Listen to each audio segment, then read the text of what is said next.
Hey there, it's Kathy. I just wanted to let you know that you can listen to History of the 90s early and ad-free on Amazon Music, included with Prime.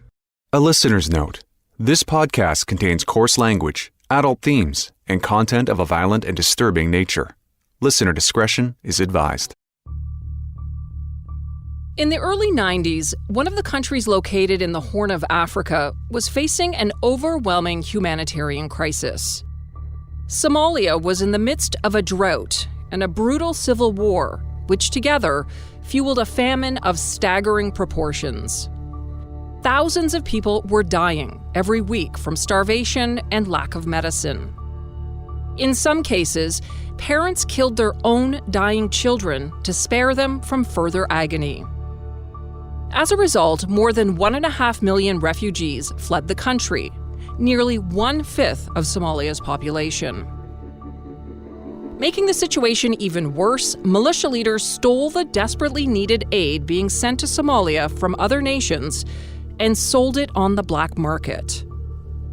To ensure that food and medicine got to those in need, the United Nations approved a multinational humanitarian intervention led by the United States.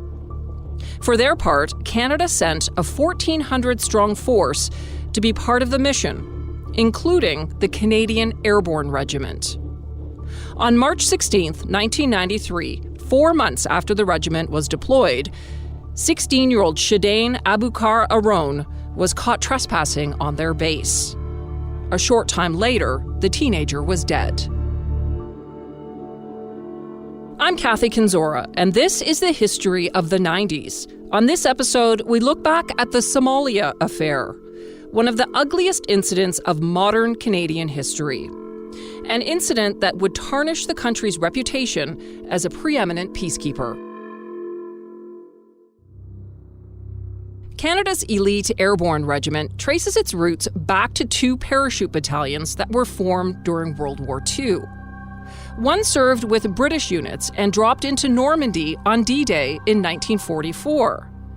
The other battalion served alongside U.S. commandos in Italy and southern France, fighting in some of World War II's most famous battles. In 1968, the Canadian Airborne was officially authorized as a regiment. It was originally set up as a quick strike force based in Edmonton, Alberta, for deployment to counter Soviet troops in the event of a war. Members who were known for their maroon-colored berets specialized in low-level parachute drops with full gear. The troopers jumped from as low as 650 feet, which would be considered suicidal for an average jumper. The Airborne Regiment was deployed twice inside Canada. First during the October Crisis in Quebec in 1970, when a terrorist group kidnapped a Quebec cabinet minister and a British diplomat. And then again during the 1976 Olympics in Montreal, where they provided counter-terrorism support. Outside of Canada, the regiment was deployed to Cyprus in 1974 as part of a UN peacekeeping mission. They received universal acclaim for their efforts. Then in 1992, it was announced the regiment was being sent to Somalia as part of a UN peacekeeping mission. But in October of that year, just 2 months before its scheduled deployment, military brass became concerned about the regiment's readiness. According to a Toronto Star report in 1994, soldiers from 2 Commando, one of the regiment's 3 units, had been involved in some troubling incidents that month. The first was a drinking party that got out of hand when soldiers fired off thunder flashes outside their barracks. Thunder flashes are powerful pyrotechnics typically used for combat simulations. A sergeant shut the party down, and then later that day, that sergeant's car was set on fire on the parade square. The blaze was set by placing military flares inside the Ford Escort. Then, the very next night, a group of soldiers from 2 Commando, this time armed with shotguns, took a case of beer to a nearby provincial park. They lit a bonfire, and then they fired off more pyrotechnics. If those 2 troubling incidents weren't enough, there were also rumors of drug abuse in the regiment, which included reported cases of cocaine use. There was also a lot of talk about steroids. Members of this elite troop obsessively pumped iron at the base gym, and a doctor noticed that many of the soldiers had symptoms of steroid use, overdeveloped muscles, undersized testicles, and mood swings that included something referred to as roid rage.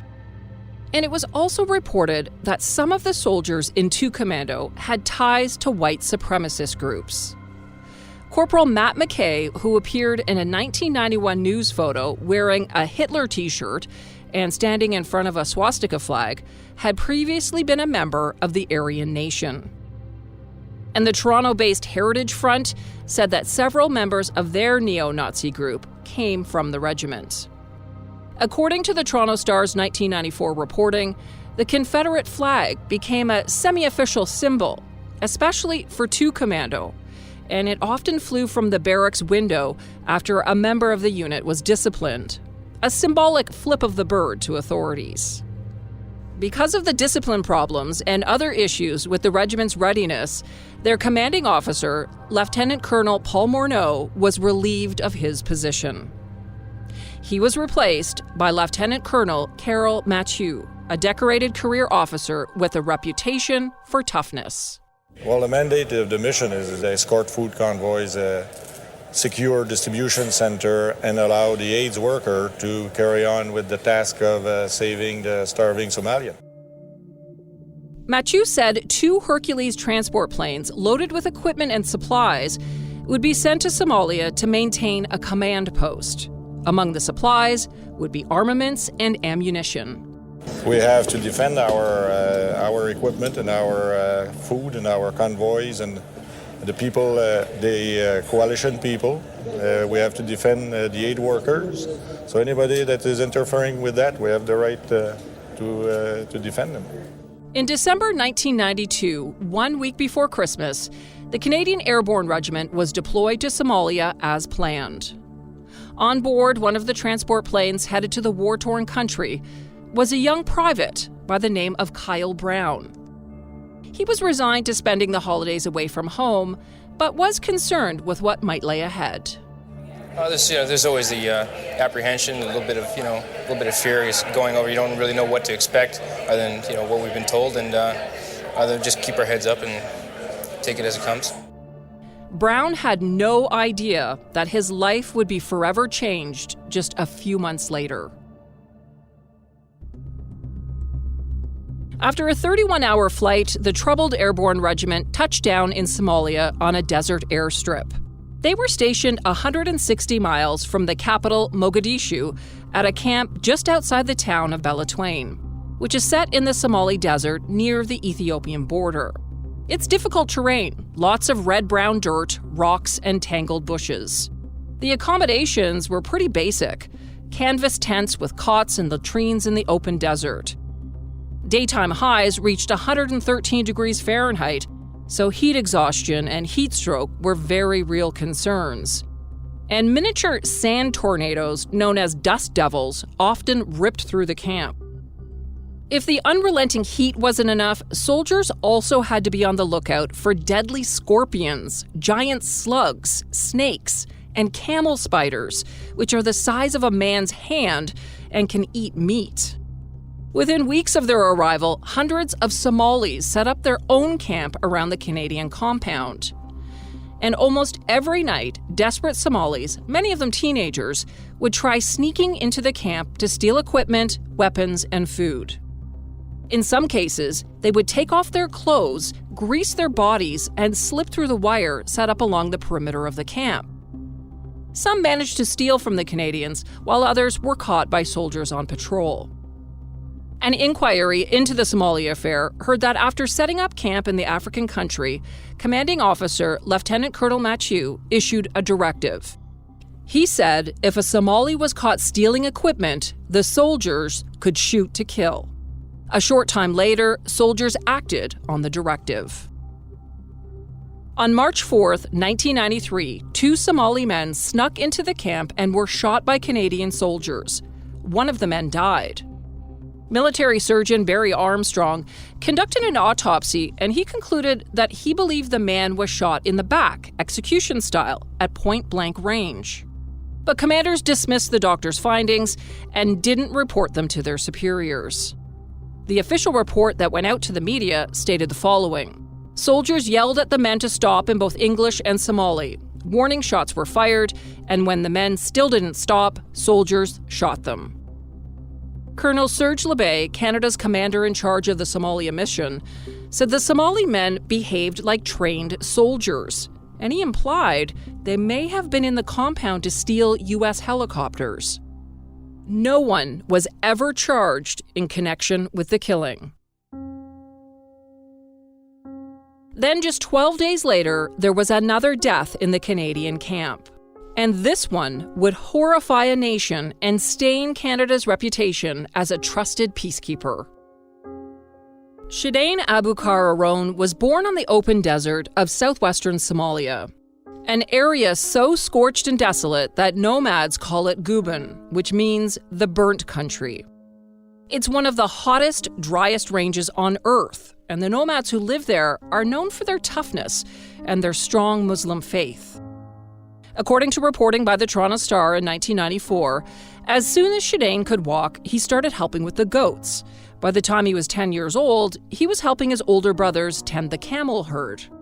They gave each camel a name and would sing to them as they walked through the desert. And even though in 1993 he was only 16, Shidane had a wife that he inherited from an older brother who died from malaria. This is a practice known as widow inheritance, a tradition that is sometimes common in rural areas of Somalia. Shidane and his wife lived together in a hut made of sticks covered in animal skins and cardboard scraps, which they broke down and packed on the back of a camel when they moved across the desert looking for water. In March 1993, they had made their way to Beledweyne, near the Ethiopian border. On a clear, cool night at around 8:40 p.m., Shidane was spotted by an 8-man patrol trying to sneak in to an abandoned American compound adjacent to the 2 commando camp. According to a Maclean's article in 1994, the 5'4", 120-pound teenager was attempting to crawl through a barbed wire fence. The patrol chased Shidane and found him hiding in a portable toilet. He told soldiers he was in the camp looking for a lost child. They didn't believe him, though, and took him into custody. The story of what happened next was revealed in subsequent legal proceedings. Soldiers placed Shidane into a makeshift holding cell. The bunker was known as the Pit, and it was 7 feet by 9 feet and had sandbag walls. Because you had to walk down a few steps to enter the pit, it felt and looked like a cave. Sergeant Mark Boland left 2 soldiers in charge of Shidane, 27-year-old Master Corporal Clayton Matchie and 25-year-old Private Kyle Brown. The same soldier you heard leaving for Somalia earlier in the podcast. The sergeant reportedly told the men, "I don't care what you do, just don't kill the guy."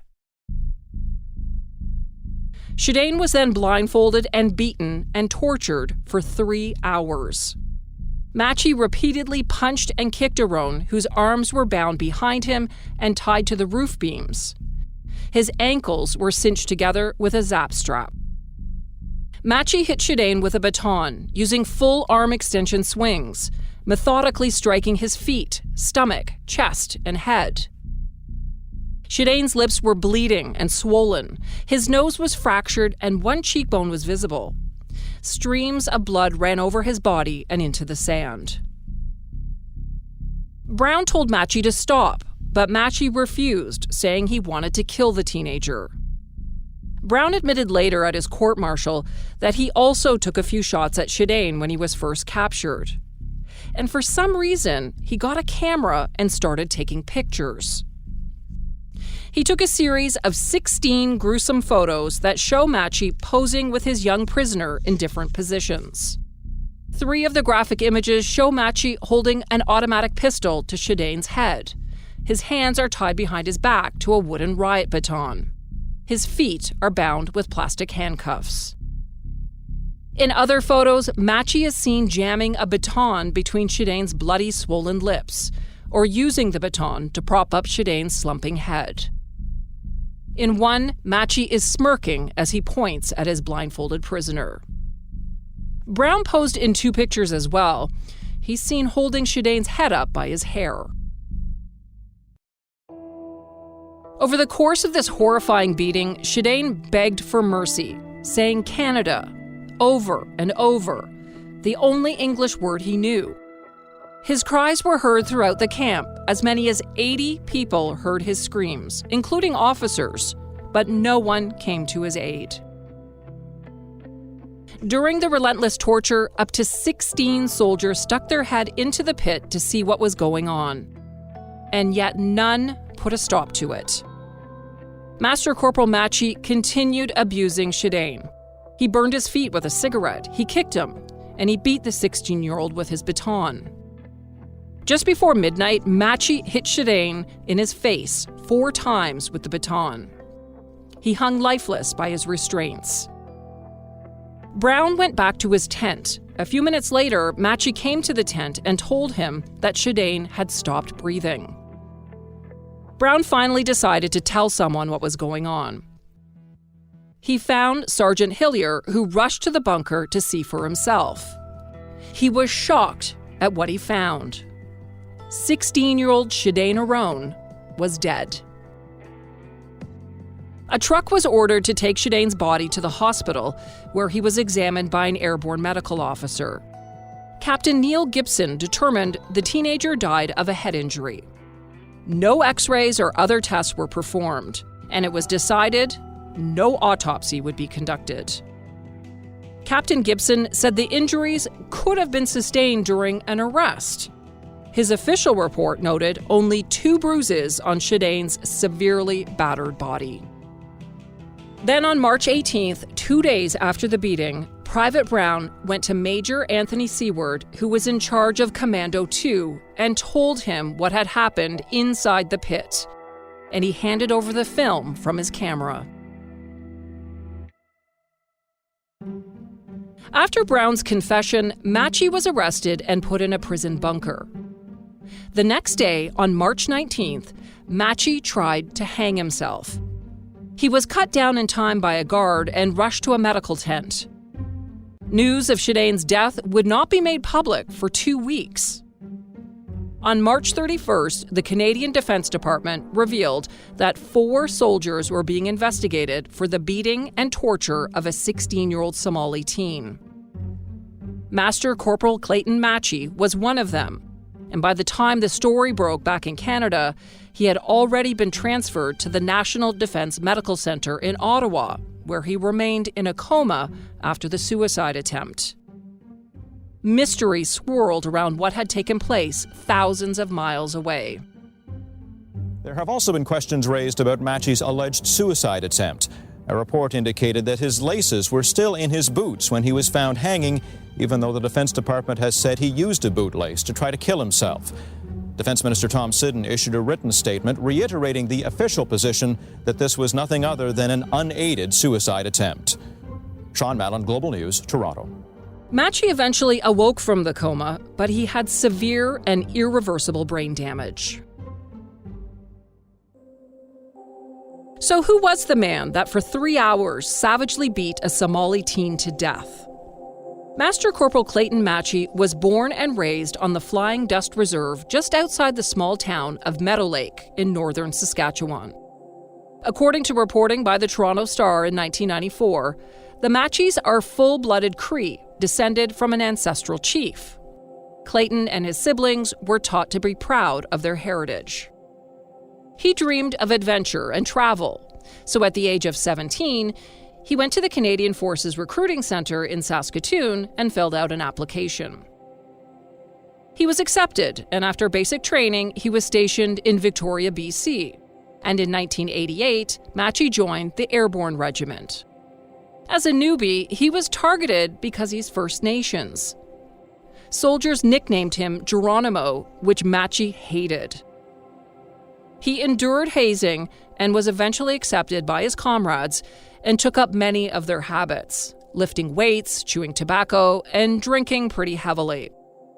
Before leaving for Somalia, he wrote a letter to his father. In it, he included a recent photo of himself taken in the airborne barracks. It showed him standing in front of a red and blue Confederate flag. Back in Canada, once the news broke of the arrests of Matchie and Brown, people began asking why it took 2 weeks for the death to be made public. Had there been a cover-up? The Canadian Defence Minister at the time was Kim Campbell. She said her department didn't try to cover up anything. She blamed poor communication for the delay in releasing information. She was repeatedly asked in the House of Commons why it took so long for the Canadian public to be told about the murder investigation. With respect to the event to which the honourable member refers, I was briefed the next day that a death had taken place. It was not until the 31st of March that it was communicated to me that that death had now been characterized as a homicide or as a murder. At the time, in 1992, Kim Campbell was involved in the race to become the leader of the Progressive Conservative Party. In fact, she was the leading contender to replace outgoing Prime Minister Brian Mulroney. Campbell was accused by opposition MPs of ignoring her duties as Defence Minister to focus on the leadership race and her reputation. In May 1993, 2 months after the beating of Shidane Arone, Private Kyle Brown and Master Corporal Clayton Matchie were charged with second-degree murder. It was the first time that Canadian soldiers on a UN peacekeeping mission were charged with such serious offenses.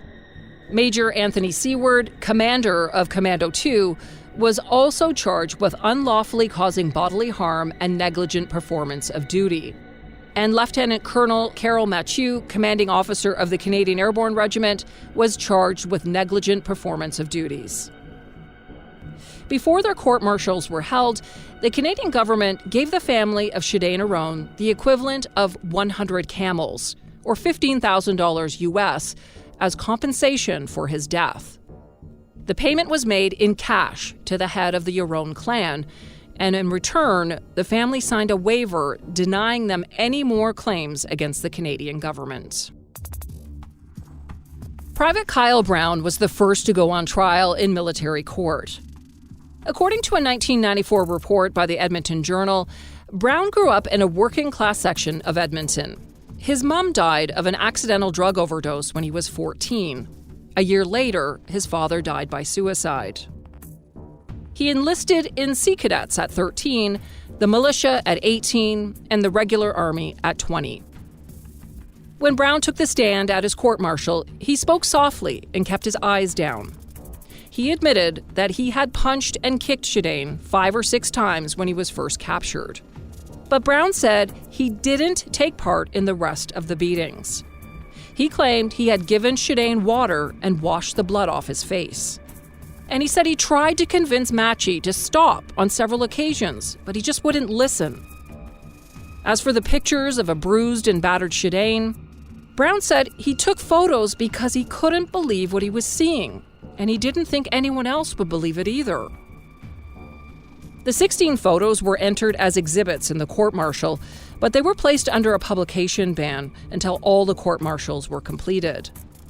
Some of them were eventually released to the media in November 1994. Some were deemed too gruesome to ever be made public. Canadians were shocked when they saw the gory photos of the blindfolded 16-year-old bloody and bruised. Brown is shown in 2 of the photos. He testified that Matchie had instructed him to pose with Shidane. When he was asked why he went along with it, Brown said it was hard to think straight. He was in shock and disbelief, and it was hard for him to know what to do.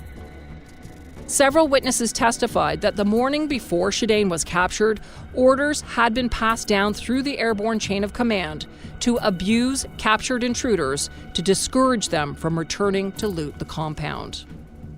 When testimony concluded, the 5-member court-martial panel of senior military officers deliberated for nearly 24 hours before reaching a verdict.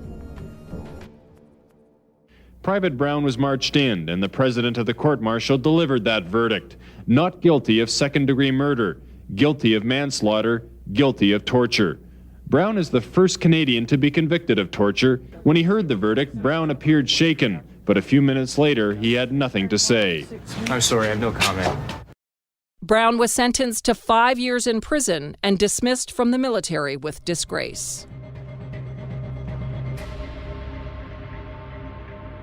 Major Anthony Seward, the officer in charge of Commando 2 unit, was known as a commanding officer who performed above and beyond the call of duty during the mission in Somalia. He received outstanding performance evaluations from his superiors, but he admitted during his court-martial that he should not have instructed his soldiers to abuse prisoners. He testified that what he meant was troopers should use the force necessary to capture intruders. Following a 3-week trial, Major Seward was convicted of negligent performance of duty. But after a 10-hour deliberation, the court-martial panel acquitted him of the more serious charge of causing bodily harm. He was sentenced to 3 months in jail and was dismissed from the Canadian military. Lieutenant Colonel Carol Mathieu, the tough-talking commander in charge of the Airborne Regiment, was charged with disobeying orders by telling his soldiers to shoot at looters in the camp. He was the highest-ranking officer connected with the death of Shidane. At the end of his court-martial, he stood ramrod straight to hear his verdict. After 8 hours of deliberations, the 5-member court-martial acquitted Mathieu. Then the lieutenant colonel put on his beret and saluted, showing no emotion at the end of his ordeal. As for Master Corporal Mathieu, well, because he suffered severe brain damage from his suicide attempt, he was found unfit to stand trial, and the charges against him were stayed. But the fallout didn't end there. Captain Michael Sachs, the platoon commander and immediate superior to Brown and Mathieu, was found guilty of negligent performance of duty. During his trial, the prosecution argued Sachs started the chain of events that led to Arone's death by telling his section commanders about an order to abuse prisoners. He was demoted to lieutenant and received a severe reprimand. Sergeant Mark Boland pleaded guilty to negligent performance of duty and was sentenced to 1 year in jail. Boland, then a section commander, admitted he went to bed after one of his soldiers discussed assaulting Arone and suggested burning the prisoner's feet with a cigarette. He was also dismissed from the military. 2 other soldiers were charged but acquitted, and at least 7 more soldiers who stopped by the bunker and witnessed at least part of the beating were formally censured for not trying to stop the attack or reported to a superior. The court-martials had raised many concerns about the military operation in Somalia and whether there had been an attempt to cover up Shidane's death. In November 1994, following the completion of all court-martials, the new defense minister, David Collinette, called a civilian-led public inquiry into what was now known as the Somalia Affair. Collinette and his Liberal Party were now the government in Canada, beating out Kim Campbell, the former Conservative defense minister, who went on to become Prime Minister for a short time. We will initiate a process that will get to the bottom of every single aspect of this very troubling case. Collinette promised that all allegations and concerns raised by anyone connected with the Somalia Affair would be dealt with by this inquiry.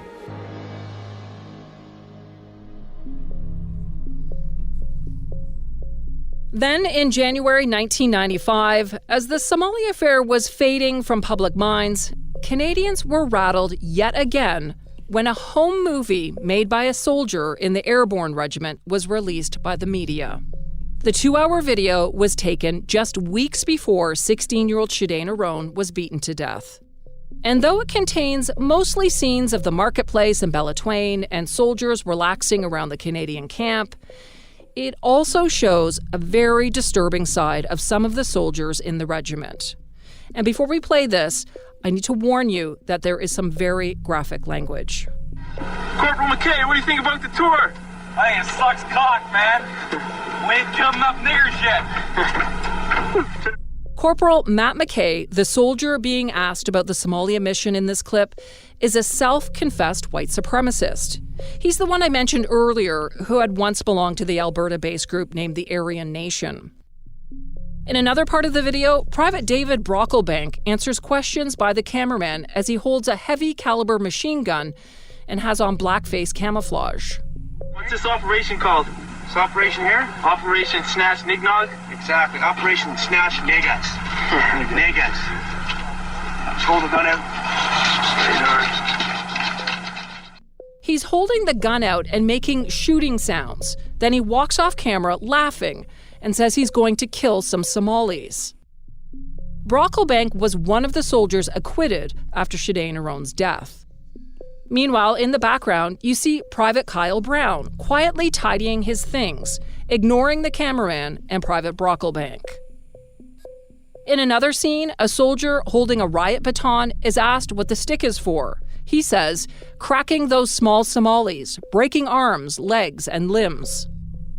Then another soldier, standing in front of a local police station, gives his assessment of the situation in Belatwain. Master Corporal Smith, how do you feel your presence in Somalia is helping the starving Somalian children? Let's get something straight. There's no one starving here, okay? This is a police station. This is where 150 people hang out and eat wheat. That's all they do. They never work. They're lazy, they're slobs, and they stink. The video was made in February and March 1993, weeks before Shidane Arone was killed. But it wasn't released until January 1995, after all of the court-martials were completed. Here's how it happened. A copy of it was handed over to Scott Taylor. He's the publisher of a Canadian military magazine called Esprit de Corps. Taylor says the person who gave it to him didn't think that Private Brown had been treated fairly. He thought he'd been made a scapegoat. The video would show that Brown was not like the other soldiers in the regiment. Taylor says the video also showed that soldiers were totally frustrated with a mission that had problems at many different levels, and they felt abandoned by a lack of leadership. And in one case where the guy is showing, this is just a soldier showing that they're delivering food to a police station. And then he says, now follow me. And they walk around the back, and the same sacks of grain are going out the back door and being sold right in front of the soldiers. He says, we're not helping, we're just adding to the corruption. And they were able to blatantly film this, and they could see it. So you could sense that this was happening, that they knew the mission was just, they were there, they were frustrated, and all the things that they were going through were not achieving any of the goals that were being claimed back here. So it was just to kind of put the mission into some sort of context. Taylor says he decided to give the video to the CBC with the understanding they would highlight the frustration with the mission. Instead, the CBC focused on the racist remarks made by some of the soldiers. And as you would expect, that became the main story. The reaction to the video by the federal government in Ottawa was swift. Defense Minister David Collinette said soldiers who display the kind of racism seen in the video should be kicked out of the military. He said, "We will not tolerate those kinds of views in the armed forces. There would be zero tolerance." The head of Canada's military, Chief of Defence Staff John de Chastelain, ordered a military investigation into the home movie. But then, in a 1-2 punch, a second damning video was released. This tape had been given to CTV News by a former member of the Airborne Regiment. It showed members of the regiment taking part in a hazing ceremony. Some excerpts from the 1-hour video were broadcast on television news, but most of it was too graphic to show on TV. It was taken at the Airborne base in Petawawa, Ontario in July 1992, 5 months before the regiment was deployed to Somalia. Scott Taylor, along with a military officer, were invited to watch the tape at CTV Studios before it was released. They brought us in, and we had never seen or heard of this hazing video before. They ran it for us, filming us watching the film, and it was disgusting. And a lot of things that they didn't put on TV is because you can't put that on TV. They say that it was simulated sodomy. Well, no, it was sodomy. And it was stuff that was feces. There was all kinds of things. And Colonel Drapeau at one point left. He was sickened by what he was watching. The video shows soldiers urinating and defecating on each other. There's one scene where someone is forced to eat toilet paper with feces on it. And in another, a black soldier is tied to a tree and showered in white talcum powder. Then someone writes KKK on his back with feces. The black recruit was also put on a leash and made to walk like a dog. Again, Defense Minister David Collinette expressed outrage and disgust. In a statement, he said the activities of these people denigrates Canada's proud Canadian military heritage. Colonette demanded a full report from General de Chastelain in 5 days. On Monday, January 23, 1995, nearly 2 years since the death of 16-year-old Shidane Arone, the government received its report from the head of the military. In it, de Chastelain said the problems had been cleaned up in the regiment. He recommended the regiment be kept together, and it should be allowed to go to Croatia in April 1995 on a scheduled peacekeeping mission. De Chastelain believed the regiment deserved another chance. Colonette disagreed. He rejected the advice and promptly went to the media and announced that the Canadian Airborne Regiment was finished. We had to make the judgment whether the stain on the Airborne's reputation was such that it could not be resuscitated in the public eye. We have made that judgment, and it is for that reason we have called for the disbanding of the regiment. Defense Minister David Colonette said at a news conference it was important to show Canadians that the actions demonstrated in the 2 videos would not be tolerated. General de Chastelain was at the news conference too. He sat like a statue beside Colonette, his lips tightly pursed together. Later, he told reporters that they shouldn't read anything into his expression. He said he always looks serious, especially on occasions like this one. Scott Taylor said he was furious at General de Chastelain. And the next thing that should have happened would have been de Chastelain taking off his epaulets and resigning right there and then. Because if you're paid to give advice, and he had given the advice to keep the regiment, and then politically they said to get rid of it, and he didn't. And then he took a ton of heat, de Chastelain, over not having resigned because of this. The defense minister also announced at the news conference that the upcoming inquiry into the Somalia Affair would have an expanded mandate. It would look into the roles of leadership and discipline within the chain of command, from the top to the bottom. 2 months after the government announced that the Airborne Regiment would be disbanded, a farewell send-off was held at their home base in Petawawa, Ontario. More than 600 members of the Canadian Airborne Regiment made a final parachute jump as fellow soldiers and about 2,000 supporters watched on.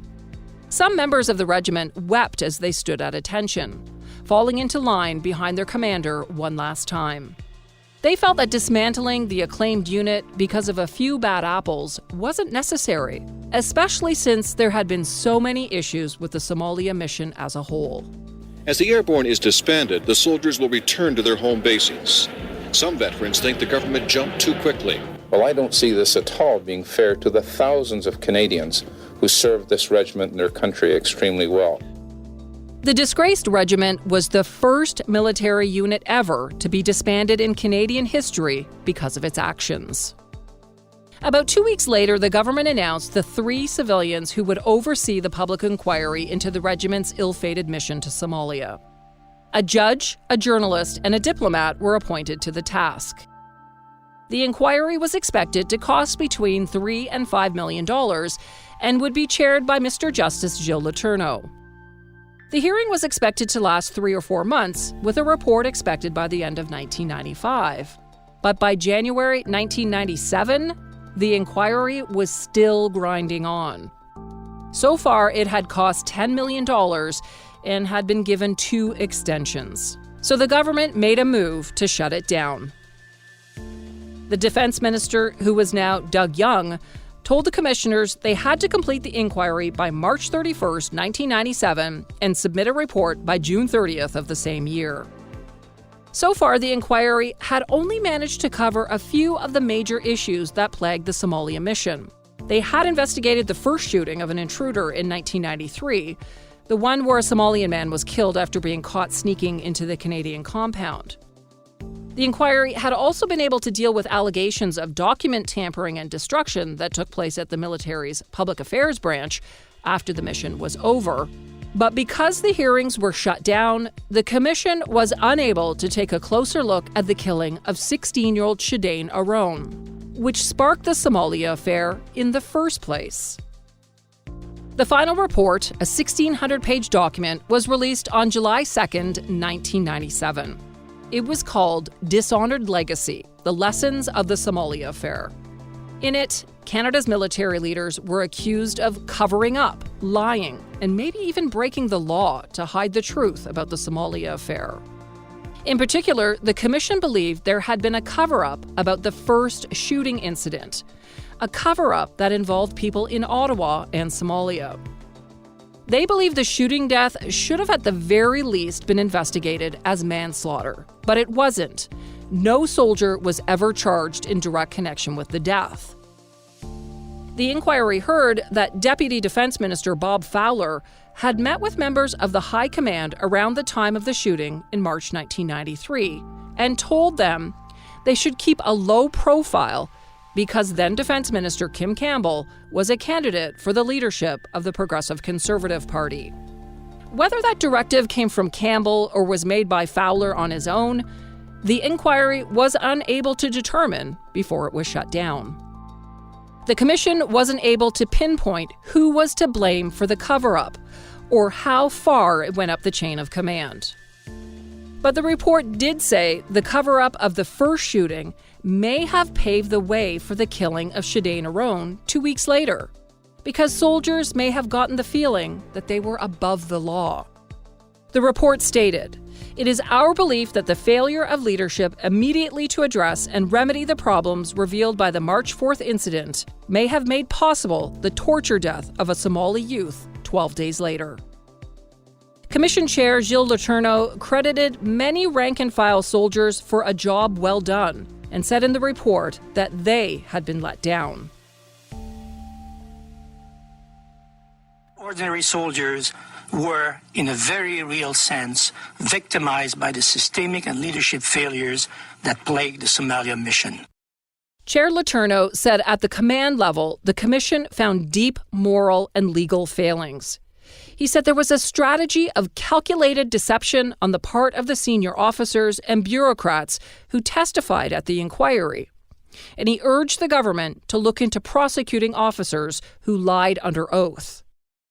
Art Eggleton was the defense minister in Ottawa when the report was released. He didn't hide his anger. Dishonored legacy goes too far. It's a blanket condemnation of our military, an unfair and unjust one. It's an insult. Eggleton rejected Commission claims that there had been a cover-up, and he said there was no reason to investigate the Commission's accusations any further. Eggleton said the time for pointing fingers was over. It was now time to get on with reforms. Over the years since the Somalia Affair, the Canadian government has remodeled the Canadian forces by completely revamping education and professional standards. Officers must now have a university degree, and military education now offers a more expanded emphasis on arts and culture. Scott Taylor says a lack of education was not the problem in Somalia. I don't think you need a university education to say don't beat a prisoner to death. Might not be good for the hearts and minds. And then if you do, don't cover it up. I mean, come clean, right? So some of these things just are basic common sense. You wouldn't need more than grade 5 to have been up on this one. But Taylor says there's been a massive cultural shift in Canada's military since Somalia. He says the entire officer corps has changed its ethos. I almost liken that era of scandals to, that was kind of Canada's Vietnam. I mean, Somalia, but then the others around it that sort of brought about a massive change, took the rust off and took these guys out of it, because there was definitely a lot of bad apples in senior places that felt they could get away with this stuff just because there was no light being shone into any of those corners. And, of course, it's an autocratic, top-down, loyalty-driven society, right? In 1997, Kyle Brown was released from prison, serving 40 months of his 5-year sentence. He tried to start a new life in Alberta, went back to school, found a job, and he wrote a book called Scapegoat. But according to media reports, he disappeared a year later after he began experiencing the symptoms of PTSD. For a while, he lived under a tree in a tent, smoking crack. But in 2008, he made his way back to society and started over yet again. In an interview with the Edmonton Journal in 2016, Brown said he's been through intensive therapy that forced him to relive the night of Shidane Arone's beating. Taylor still believes that Brown was unfairly punished. Essentially, Kyle Brown was a whistleblower, and by him keeping the evidence that was irrefutable, he damaged an awful lot of careers higher up. I mean, the whole regiment and everything else that happened because they tried to cover it up. So he was punished far more severely than anybody else, as you mentioned. And his role in it, he should have almost been praised as the whistleblower, because without his photographs, it would have been his word against that of a doctor who could only find 2 small bruises. Clayton Matchie lives in Saskatchewan. He has brain damage from his suicide attempt and spends most of his time in a veterans hospital or with his parents. He requires around-the-clock care. Taylor says there are still some unanswered questions about what happened to Matchie the night he attempted suicide. He wasn't supposed to be found alive, I don't believe. I mean, they arrested him, and he was in kind of an open custody. Not open, but he was in a bunker that didn't even have a door on it. He was in there, and they'd left him his bootlaces and his belt, and then it was Dr. Armstrong was going by the front of the cell when he saw U.S. Special Forces in the cell, allegedly cutting him down. But what U.S. Special Forces would have been doing in that cell, we never got to in the Somali inquiry. That's basically when we got to the point where we're going to have to involve the U.S. Delta Force guys as to why they were there and what was their involvement, and it just got shut down. Recently, a few of his fellow soldiers and Matchie's wife have asked for another look at his case, for another reason. Marge Matchie told CBC News in 2017 that she believes her husband may have been experiencing severe psychological side effects from a controversial anti-malaria drug at the time he tortured and beat Shidane Arone to death. Beginning in the 90s, Canadian soldiers, including members of the Airborne Regiment, were prescribed a weekly dose of mefloquine. The side effects at the time were not well understood or explained to the soldiers. Health Canada now states the drug is associated with psychiatric and physical side effects, ranging from anxiety and insomnia to vivid nightmares and hallucinations. In 2017, the government announced that mefloquine would only be used in the Canadian Armed Forces as a drug of last resort. On May 1, 2019, a mass tort, which is similar to a class action lawsuit, was launched against the Canadian government on behalf of soldiers who claimed they were poisoned by the anti-malaria drug while on missions in Somalia, Rwanda, and Afghanistan. The law firm involved in the mass tort says that over 800 soldiers have joined the unprecedented case, including retired Lieutenant General Romeo Dallaire, who led the 1993 UN peacekeeping mission to Rwanda.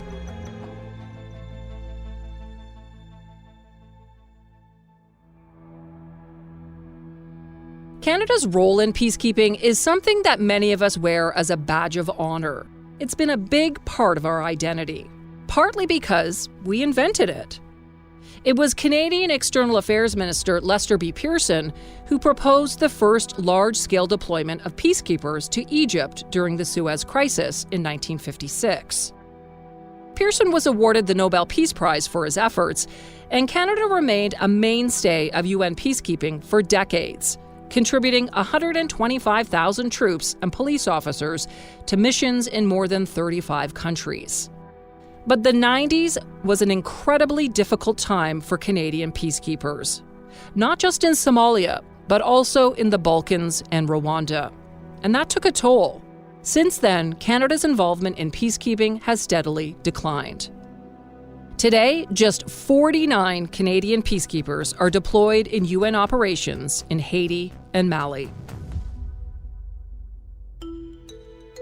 Thanks for joining me on this look back at the troubling story of the Somalia Affair. Be sure to check out the show notes for a link to my guest, Scott Taylor. The former commando has been publisher and editor of Esprit de Corps magazine since 1988. You can also find a link to the 1997 final report prepared by the commission that investigated the deployment of Canadian forces to Somalia. Many of the facts contained in this episode were taken from that report. We also relied on reporting from multiple news sources, including the Toronto Star, Global News, and the CBC. If you haven't already, make sure to subscribe to our show so you never miss an episode. And while you're there, don't forget to rate and review us. We're very close to the 1,000 mark, so please push us over the edge. Leaving reviews also helps spread the word and get more people to find the podcast. We're available for free at Apple Podcasts, Spotify, Google Podcasts, and everywhere else you get your streaming audio. You can also listen at curiouscast.ca. And if you're new to the show, that's where you can go back and listen to some of our older episodes. If you want to reach out to me, you can find me on Twitter at 1990s History. I'm also on Instagram and Facebook. And you can email me at 90s@curiouscast.ca. That's 90s@curiouscast.ca. This show is hosted and co-written by me, Kathy Kinzora, and Dila Velasquez, our producer. Sound design and final production is by Rob Johnston. And special thanks to Dylan Moore for his editing assistance. See you next time for more history of the 90s.